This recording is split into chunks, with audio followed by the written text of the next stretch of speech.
shores so that when we need chips for artificial intelligence, medical devices, military equipment, we can have them made in America. An area that so you can steal more land, right? You're a fucking Christian nationalist. Critical pharmaceuticals. We don't make Christian any nationalist, we buy nearly all from China and India. So it's just common sense. Fentanyl is a big problem in this country, and a lot of it, at least the precursor chemicals, come from China. Yes. I've read that Washington's efforts to deal with Beijing on this have been hurt by the fact that China was so ticked off about Nancy Pelosi's visit to Taiwan.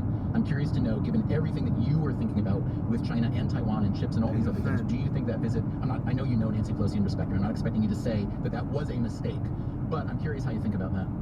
Yeah, so this is an easy one. I don't know. I have no idea. I'm not at all involved in that fentanyl discussion or any of the other ramifications of, if any, by the way, of her Daniel going. Fan, baby. Daniel I do Fan. know it's a massive problem. I was just with the president in Mexico 2-3 weeks ago. Fucking Daniel So Fan. much fentanyl is coming into the United States from Yeah. Mexico, much of which started in China. Daniel and Fan. it is a top topic that we talked to Lopez Obrador about.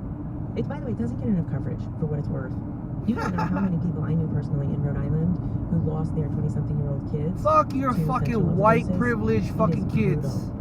brutal. Brutal. You know what's brutal? You're fucking stealing the land and killing all the natives. I'm curious how you think That's about brutal. how that offends You the Chinese fucking and white what they might Christian. do to retribute. How concerned are you that this turns into a cold or even a warm or hot war? I am not terribly concerned because I think we're doing it the right way. We are telegraphing clearly our strategy. We are being really precise about what it is that we're controlling. You know, what we rolled out in my department last October was really narrowly tailored and specific.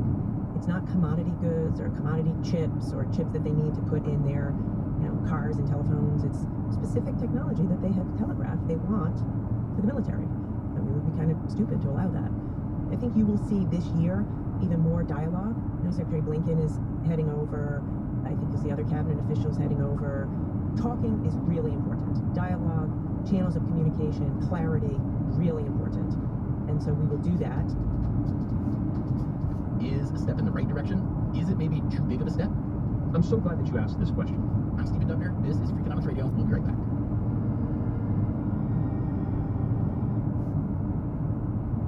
Of the National Economic Council. The NEC is a team that sits within the White House whose goal is to coordinate economic policy. So to make sure that all of the members of the president's economic team can have a way of effectively filtering in their views, and also that the president can provide clear direction to his entire team and make sure the executive branch is working and not working at cross purposes. So from the outside, it sounds as if you're acting somewhat like an air traffic controller. I think that's a fair analogy. I think sometimes air traffic controller, sometimes orchestra conductor,